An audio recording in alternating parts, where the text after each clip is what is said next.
Thousands of people have gathered in Warsaw to protest the signing of a new treaty enforcing intellectual property rights on the internet. Opponents say the international acta document is pure censorship and a violation of human rights. RT's Alexei Yaroshevsky has been hearing the demands of protesters firsthand. A passerby from England confused scenes on Friday in central Warsaw with filming of a sequel for the Hollywood movie V for Vendetta, judging from the number of masked men and cameras. Such resemblance was tangible. The film character fought for revolution.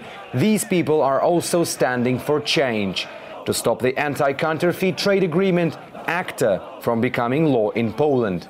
Minus 15 degrees centigrade is definitely not an excuse for thousands who gathered in central Warsaw. Friday's protest culminates a week of numerous mass rallies across Poland, with people protesting against internet censorship. Acta may have a positive aim to protect intellectual property, but these protesters fear it will be used to police the web and take harmless websites offline.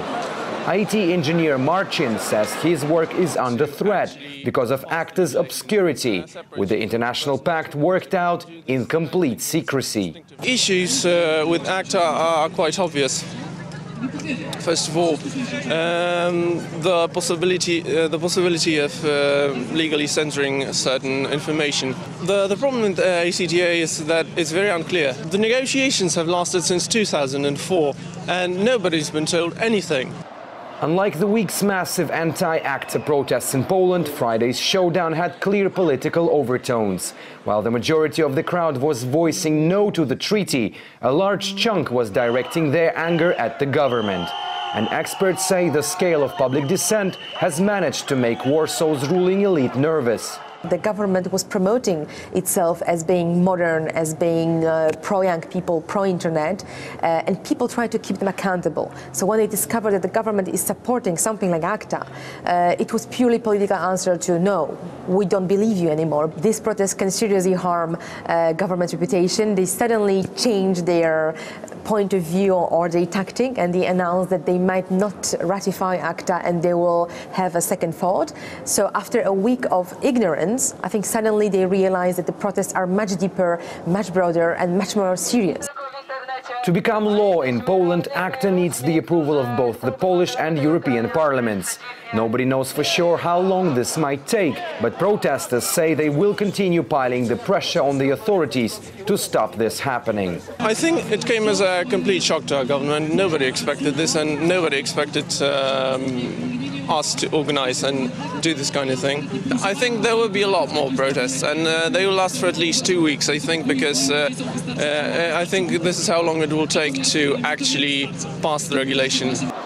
Prime Minister Tusk has been adamant Warsaw would not give in to anti-ACTA blackmail in the streets. But what was initially a quite social protest has become politically broader with every rally, escalating in both the numbers present and the level of aggression. Alexei Yaroshevsky, RT, reporting from Warsaw in Poland. Well, Dominika Biechowska from the Helsinki Foundation for Human Rights says governments should communicate with users before preparing sweeping internet laws.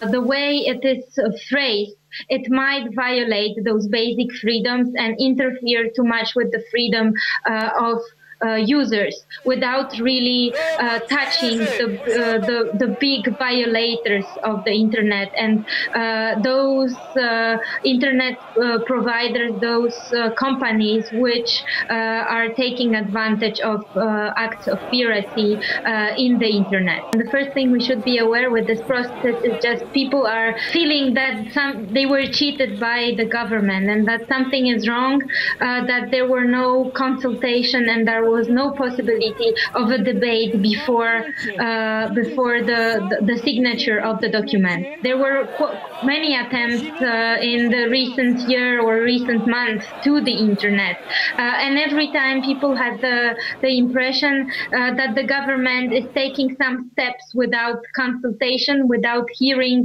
the internauts and the internet users.